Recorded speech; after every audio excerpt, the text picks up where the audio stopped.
Bismillahirrahmanirrahim. Assalamualaikum warahmatullahi wabarakatuh. Waalaikumsalam. Kembali jumpa bersama saya Uten Sutendi dalam Speak Up.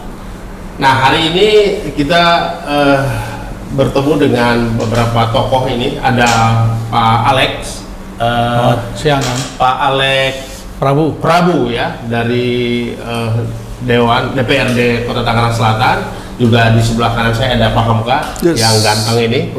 Dari KONI, bahkan dia ketua KONI ya, ketua KONI Tangerang Selatan. Dan di sebelah kiri saya ada Pak Reja, ini atlet petinju ya, yang sudah menghasilkan sejumlah prestasi ya.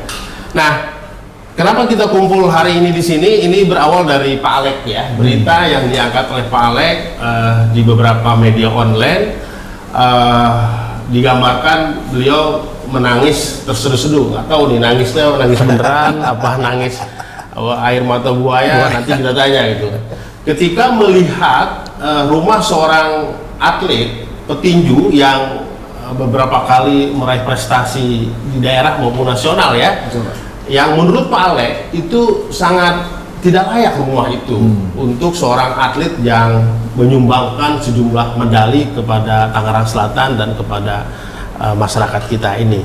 Nah, saya mau tanya ke Pak Alex nih. Pak Alex, itu kemarin nangis beneran? Nangis. Kenapa nangis? Ya saya sebenarnya terharu aja, kan bayangkan bukan seorang rumah itu kan tidak layak untuk dihuni. Kemudian dia punya dua adik perempuan yang masih kecil. Lalu dia juga baru, mohon maaf Mas Reja, bapaknya baru meninggal gitu. Terus? Bagi saya ya ini anak yatim piatu. Gitu. Apa yang Pak Alex lihat di rumah itu sehingga? Rumah itu atapnya sudah tidak layak, hampir roboh, bahkan ditutup oleh terpal. Sementara di sebelahnya itu adalah kamar adiknya. Ya, betul. Bisa bayangkan nggak? Saya tanya beberapa kali, ini kalau hujan bocor nggak? Bocor Pak. Kalau angin gimana? Saya takut Pak kalau ada angin segala Bapak. Bayang saya, jangankan seorang atlet, orang manusia yang tidak berprestasi, mohon maaf, bukan saya, itu kan nggak layak dan mengancam jiwa. Kalau jiwa orang ini sampai mati, coba lihat. Mohon maaf, saya akhirnya jauh ke situ. Apa yang terjadi gitu? Masa kok nggak ada perhatian? Itu yang membuat saya sedih. Berapa kali saya lihat, aduh ini sudah geleng-geleng kepala, nggak bisa seperti ini. Ini nggak layak rumah, mengancam jiwa seseorang manusia. Sebentar, Pak Alex itu ke situ ada yang kasih tahu atau inisiatif sendiri? Ada, atau Pak. Jadi ada ceritanya? Kader saya yang baca di Warta Kota Bang, Dapil Abang, berita kota-kota. Udah kebetulan ternyata di belakangnya saya dengan wartawan banyak baik. Oh ini saya kenal nih, saya telepon, bro ini kamu? Ya Bang, gimana Bang? Besok saya ke sana. Jam berapa? Habis saya rapat gitu. Udah ketemu dia. Gitu. Jadi dari situ beritanya gitu loh. Nah, terus setelah itu Pak Alex ada inisiatif apa tuh? Apa yang dalam pikiran Pak Alex ketika melihat rumah itu? Ya, saya merasa bahwa ini pemerintah kota harus memperhatikan atlet ini. Saya lihat mana berprestasi, ini banyak banget nih.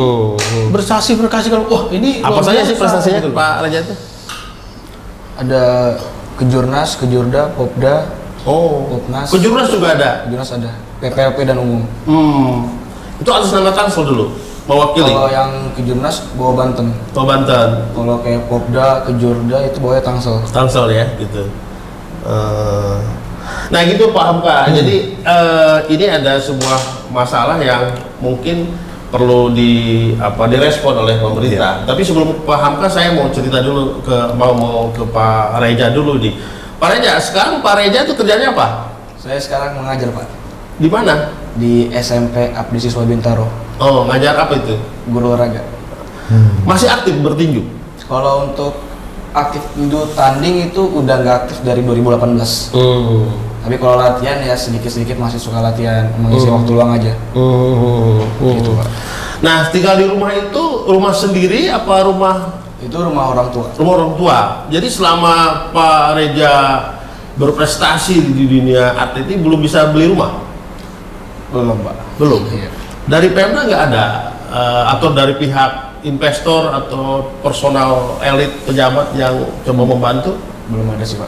Belum pernah ada. Belum pernah ada. Belum pernah ngomong. Belum pernah ngomong juga. Karena kebetulan rumah itu mulai jebolnya itu baru tahun lalu. Jadi tahun lalu itu baru mulai ambruk. Ya itu kondisinya sebelum papa sakit dulu. Ya perkiraan bulan Januari atau Februari tahun lalu lah. Itu baru ambruk. Dan kita lihat kondisi rumah itu kayu-kayunya udah dimakanin sama rayap. Nah, kita takutin kalau misalnya hujan, kayu kalau kena air takutnya lembab, keropos gitu kan. Akhirnya saya sempat mikir sama papa, ini mungkin mau direnov.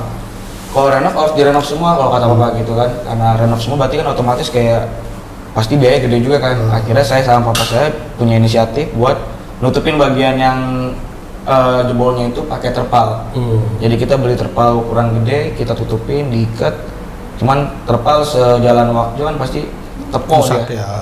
Dia kena panas, kena hujan, lama-lama tepo, tipis, bolong-bolong dan kena hujan-hujan juga kira. Itu yang awalnya nggak separah yang sekarang, yang dulu nggak separah sekarang, jadi ya sekarang udah lumayan parah. Dan belum sempat direnov bapak meninggal. Iya. Innalillahi wa inna ilaihi raji'un. Pak Reza udah berkeluarga? Belum, Pak. Belum? Oh masih Bujang. masih bujang. Saya masih 22 tahun. Oh, masih 22. Artinya masih punya potensi prospek iya. untuk terus berkembang ya. Nah begitu paham Kak kondisinya ini.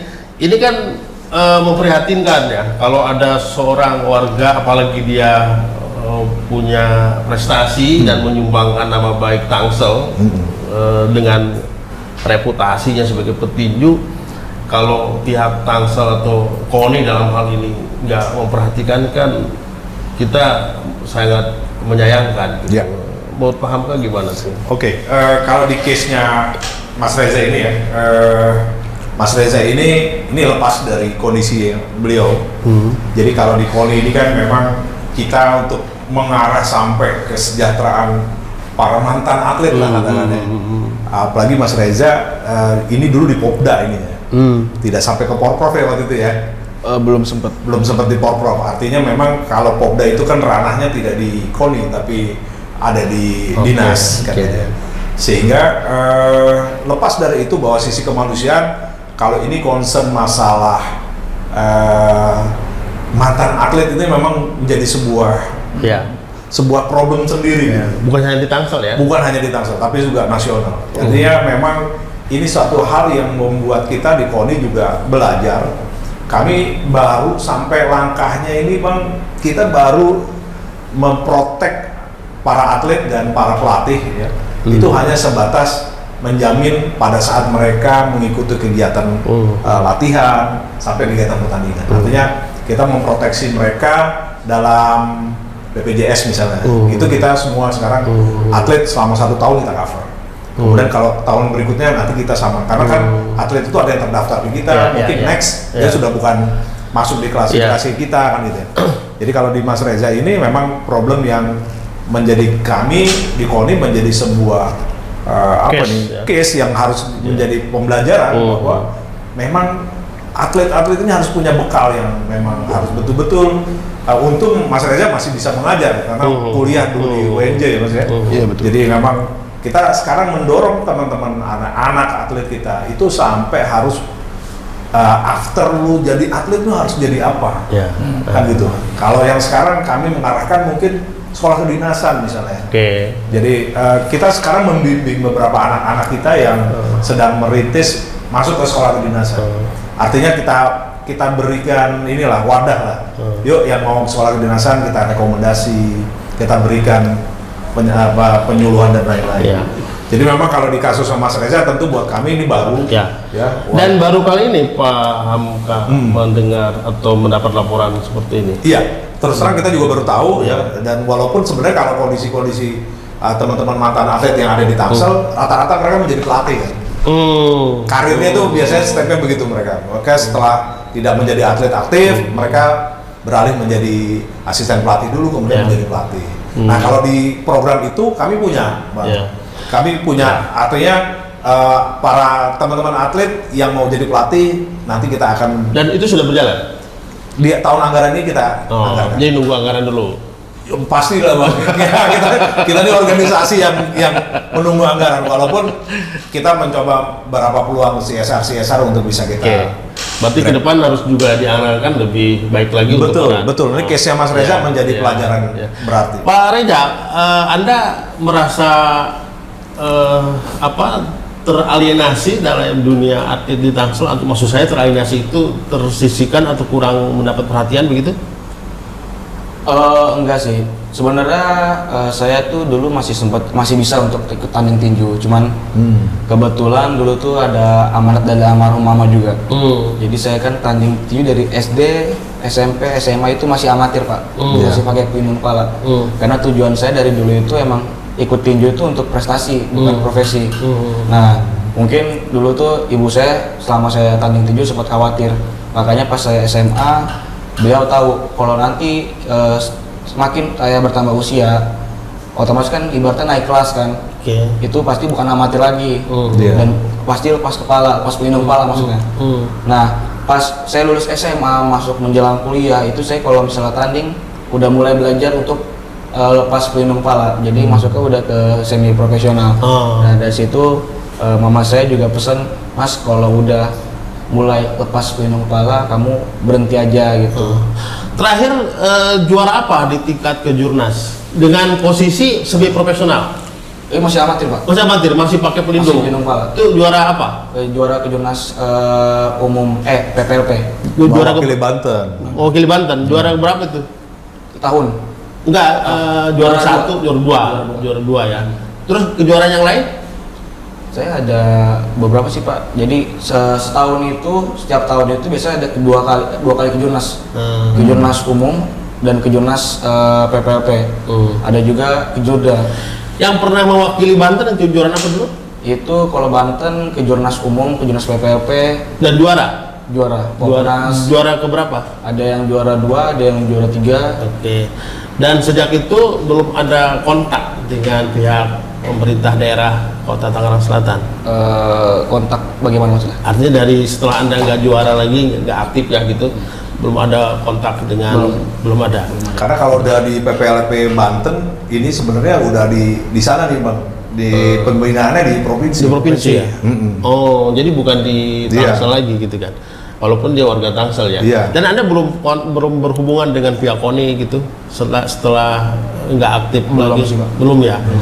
Nah, jadi itu Pak Alek. Jadi persoalannya bukan KONI nggak tahu ya, tapi Iya. karena memang tidak ada komunikasi ya. Iya. Itu Pak Alek. Jadi ada Pak Alek rencana di Kota Tangerang ini untuk membuat semacam kebijakan apa untuk kesejahteraan para atlet kita? Yang jelaskan begini loh, kita itu kan terlepas dia ini adalah binaan dari Banten, kan bisa aja di Sporo Banten menghibahkan Tangsel dan sebagainya.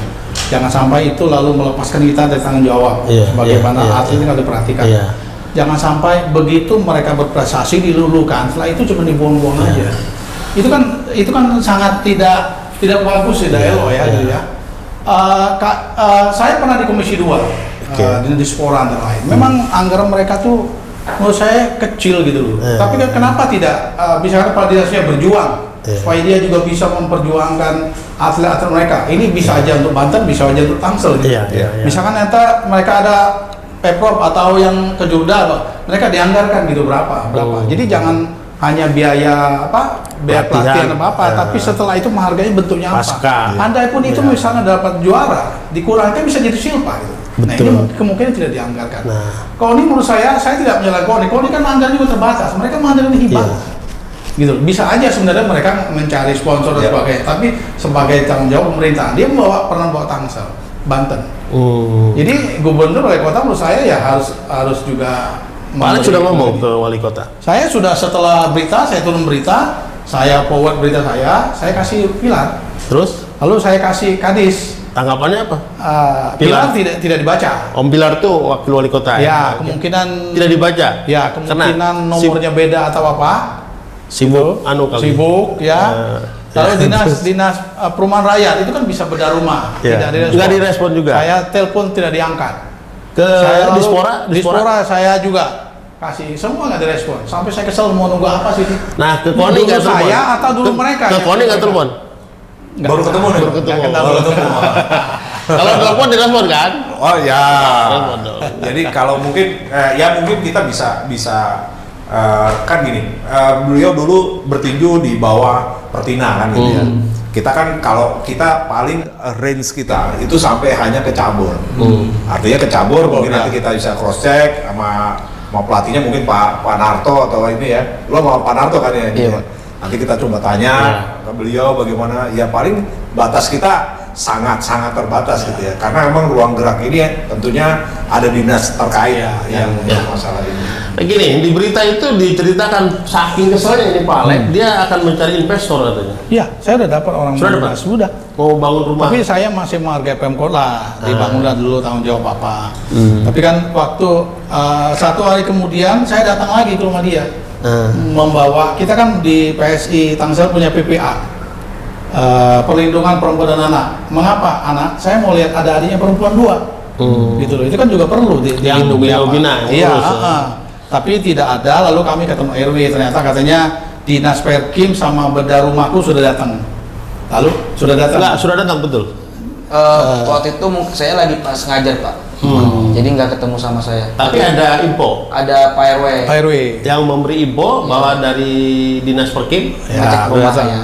Aceh. Berarti Lalu saya- ada respon dong. Lalu saya telepon Kabid Perkimnya, bagaimana nih Pak, kalau untuk beda rumah kayaknya nggak bisa karena tidak di luar kriteria. Kita akan cari CSA. Oh bagus itu. Tapi secepatnya, jangan lama-lama kataku. Karena ini kan mendesak. Sudah Gitu. ketemu orang CSR juga, Ibu Lisa atau siapa Iya. sekarang? CSR ini ya. Bukan. Ini Kabid Perkim. Dia akan mencari CSA. Oh, oke. dananya.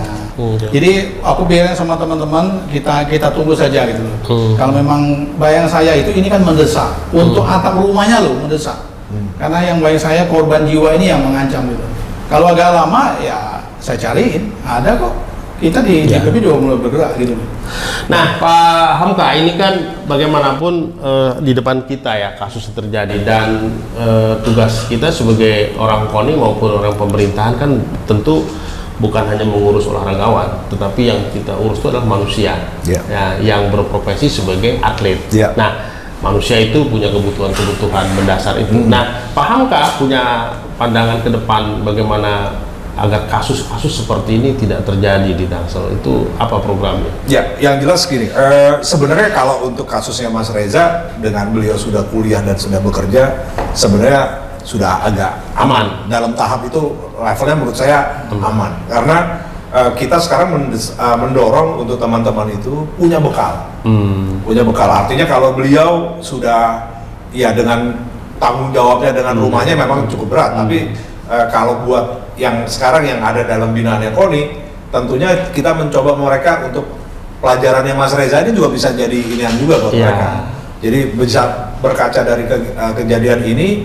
Nah, lu kalau nggak punya bekal, nggak punya sekolah atau tidak punya satu karir yang kedepannya menjamin mereka ini, juga jadi masalah buat mereka. Ini tentunya jadi hal yang baru, Bang. Jadi buat kami juga, oh iya, ini satu yang baik ya. Mudah-mudahan bisa menjadi refleksi buat anak-anak nih kan gitu. Jangan sampai terulang Karena mungkin case-nya yang seperti Mas Reza ini bukan beliau doang ya. Mungkin ada juga yang lain kan gitu kan, mungkin nggak ke blow up kan gitu ya, atau nggak kelihatan. Nah, mudah-mudahan menjadi pelajaran berharga buat kita semua. Pak Alek punya usulan konkret apa kira-kira biar kasus seperti ini tidak terjadi? Karena menurut saya ini yang terlihat di permukaan. Betul. Pasti ada juga yang lain, baik di Tangsel maupun di daerah lain ya. Saya kira banyak sekali kita dengar. Nah, biar Tangsel juga dan Pak Alek bisa menjadi inspirasi bagi masyarakat olahraga di Indonesia, itu apa kira-kira Pak Alek punya program? Ya kasus Mas Rejanya semuanya saya kira cuma trigger aja gitu. Masih banyak mungkin, bahkan saya nggak tahu ya, mungkin lebih banyak lagi parah. Ini tadi dia sarjana. Oh guru, gampang lah kalau mau cari pekerjaan saya cariin guru. Saya juga pernah jadi guru kan gitu. Ini cukup bagus itu. Tapi artinya bahwa harus ada punya kebijakan. Kebijakan itu menurut saya memang harus dari Dispora. Bagaimana misalkan hibah untuk KONI juga diperbesar. Lalu untuk pembinaan itu bukan hanya pada pembinaan, setelah after itu mereka juga pikirin kayak apa. Dulu kalau memang honorer masih bisa, ini saya pikir memang harus tarik honorer gitu mereka ini. Tapi kan sekarang nggak bisa lagi, makanya harus dikurangi gitu. Harus ada jalan memang kebijakan-kebijakan. Kalau kami kan sebagai seorang anggota DPRD kan mengawal kebijakan, gimana kebijakan yang baik untuk mantan-mantan atlet ini gitu. Sisi anggaran gitu. Jangan sampai memang ini berkaca, jangan sampai di Nasipora anggarannya kecil banget. Seolah tidak menguntungkan atau gimana, padahal kan ini kan manusia gitu. Itu juga tingkatkan dari anggaran gitu kan. Pak Reja, ini sudah terjadi apa yang Anda alami dengan rumah kondisi seperti itu, dan sekarang kita pertemukan di sini dengan pihak pemerintah, ada dari KONI dan dari anggota dewan, wakil rakyat loh gini, dan wakil rakyat kita termasuk Anda yang kesulitan. Kebetulan dapil saya lagi. Oke. Anda punya harapan apa terhadap pemerintah? Ya harapan saya sih yang pertama, yang pasti rumah Pak, itu rumah bener-bener peninggalan orang tua saya kan, dan yang tinggal cuman saya sama adik saya. Jadi kalau sehari-hari itu adik saya yang terakhir itu sebenarnya lebih sering sendiri di rumah. Yang saya takutin ketika saya lagi misalkan lagi mengajar, adik saya yang kedua lagi di luar, terus kondisi hujan besar, angin, adik saya dalam rumah, terus tiba-tiba itu ambruk, itu yang saya takutin Pak. Kalau nggak secepat segera ditangani, maksud saya gitu. Cuman berarti harapan saya pengen untuk sesegera mungkin bisa dibenerin lah itu. Nah itu untuk rumah, untuk karir Anda sendiri masih muda loh, umur 20-an ya. Artinya Anda masih punya potensi berkembang lebih jauh lagi. Masih akan dilanjutkan karir bertinju itu? Kalau melihat itu saya masih belum tahu Pak, karena adik-adik saya pengen adik-adik saya ini sampai kuliah dulu Pak.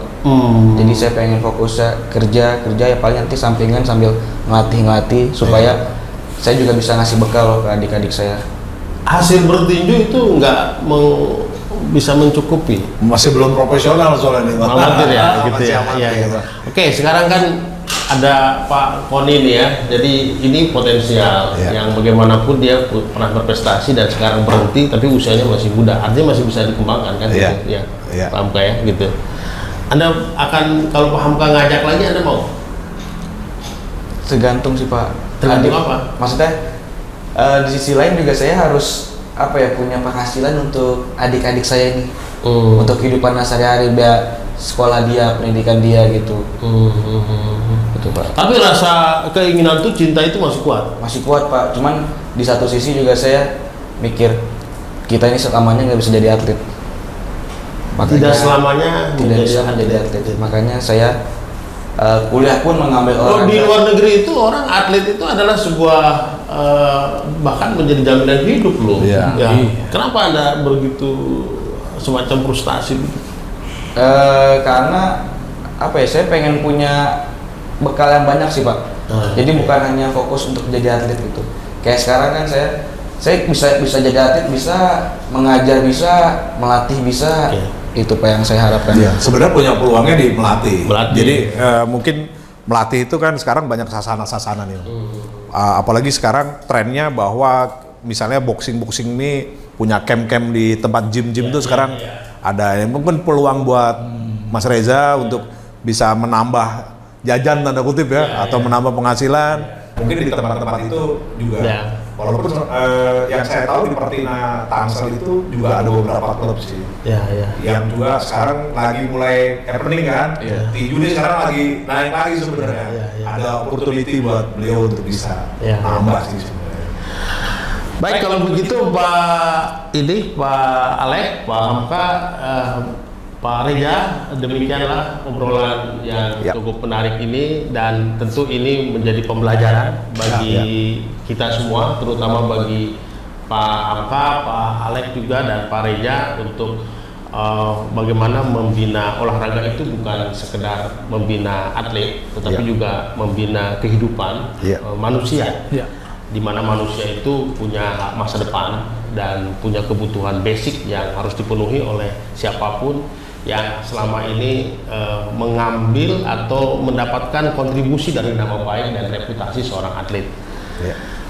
Terima kasih Pak Alek, terima kasih Pak Reja, dan terima kasih Pak Hamka. Demikianlah pemirsa di rumah dan di mana saja, sebagai sebuah olahragawan atau atlet, maka dibutuhkan bukan hanya sebagai kemampuan skill pribadi yang kuat, tetapi juga dibutuhkan untuk bagaimana memiliki visi jauh ke depan agar setelah tidak jadi atlet tetap menjadi manusia yang berguna bagi umat manusia. Terima kasih. Assalamualaikum warahmatullahi wabarakatuh.